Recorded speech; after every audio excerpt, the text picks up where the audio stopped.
You know, fear, it's a powerful emotion, right? And in the financial markets, it can feel like this massive tidal wave. But what if you could actually measure it? What if you could put a number on the market's anxiety day by day? Well, let's dive into that. Believe it or not, that's the exact promise of an index that's become one of the most watched indicators on the entire planet. Its official name is the CBO Volatility Index, but you probably know it by its much catchier nickname, the VIX, or as the headlines love to call it, the fear gauge. And to really get it, you gotta see the VIX in its natural habitat, a full-blown crisis. Take a look at March 16th, 2020. Pandemic panic was setting in, and the S&P 500 just tanked, falling almost 12%.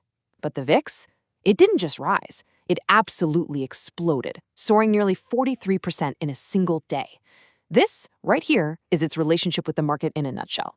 When stocks fall hard, the VIX goes parabolic. All right, so here's our game plan. We're going to completely demystify this powerful number. We'll look at what it really is, how it actually works, and we're going to tackle the single biggest misconception about trading it. Then we'll dive into the wild world of products built around it and see what it's taught us during some of the biggest market meltdowns in history. Okay, first things first, let's talk about its reputation. I mean, when you hear a news anchor say, fear is on the rise on Wall Street, chances are they're staring right at a VIX chart. It's become the ultimate shorthand for market anxiety. So what's the official definition?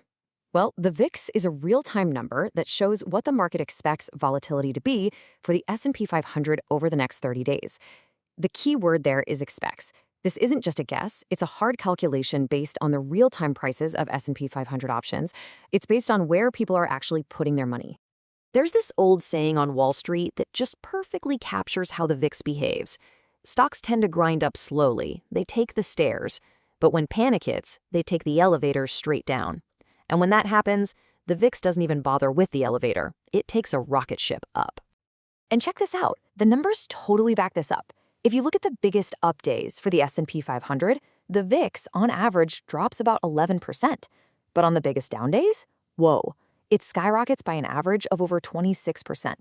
This asymmetry is everything. The VIX's reaction to fear is more than twice as powerful as its reaction to greed or calm. So how in the world is this number even calculated? Where does it come from? All right, let's pop the hood and take a look at the engine that makes the VIX tick. It's actually less of a black box than you might think. It all starts in the S&P 500 options market. See, traders are constantly buying and selling these contracts to either protect their portfolios, that's hedging, or to make bets on which way the market's going to go. The VIX formula basically sweeps in, vacuums up the real-time prices of a huge basket of these options, and crunches them all down into one single elegant number that represents that 30-day expected volatility. Okay, so this leads to the most logical question on the planet. If the VIX skyrockets when the market tanks, can I just buy the VIX when I'm feeling nervous? I mean, it seems like the absolute perfect insurance policy for a portfolio, right? And this right here is where we hit the most common and, frankly, the most critical misunderstanding there is about the VIX. This is the one thing that trips up so many investors, so it's absolutely crucial that we get this part right. So let me just say this as clearly as I possibly can. You cannot buy the VIX index, period. It is not an asset. You can't add it to your brokerage account like a stock or an ETF. And here's why. It's just a number, the output of a mathematical formula at a specific moment in time. Think of it like the temperature. You can measure it, you can talk about it, but you can't buy a share of 72 degrees. Since you can't actually build a portfolio that perfectly tracks it, it just exists as a number. Okay, so if you can't trade the index itself, then what are all those volatility traders and hedge funds actually buying and selling? Well, they're trading products that are based on the VIX, and the main way they do that is through VIX futures. And this is where things get really interesting, because these futures contracts have spawned an entire ecosystem of other products, from options on the futures to exchange-traded products or ETPs, and understanding this ecosystem is the absolute key to understanding how volatility is actually traded in the real world. Now, VIX futures don't just trade at the same price as the VIX index. They have their own world. Most of the time, the market is in a state called contango. This is the normal, calm state, where futures contracts for later months are priced higher than the current VIX. But during a crisis, everything flips on its head. The market flips into backwardation, and the current VIX spikes way above the futures prices. That's the market screaming, "Panic now!"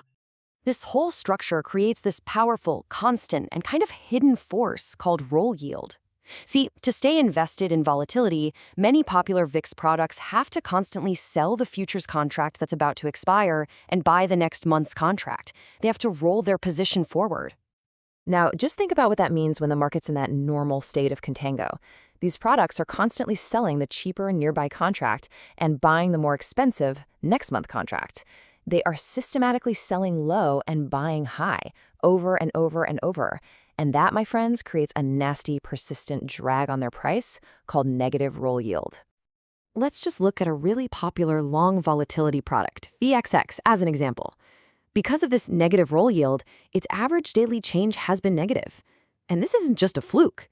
Get this. It has lost money in nearly 72% of all months it has existed. That is the relentless, grinding power of contango at work. So what's the long-term result of fighting this constant headwind? Well, it's absolutely brutal. Since they were created, many of these popular long volatility products have lost, wait for it, over 99% of their value. It just proves they're not long-term investments. They are very short-term trading tools fighting a constant uphill battle. Okay, so now that we've got the theory down, let's put it into practice.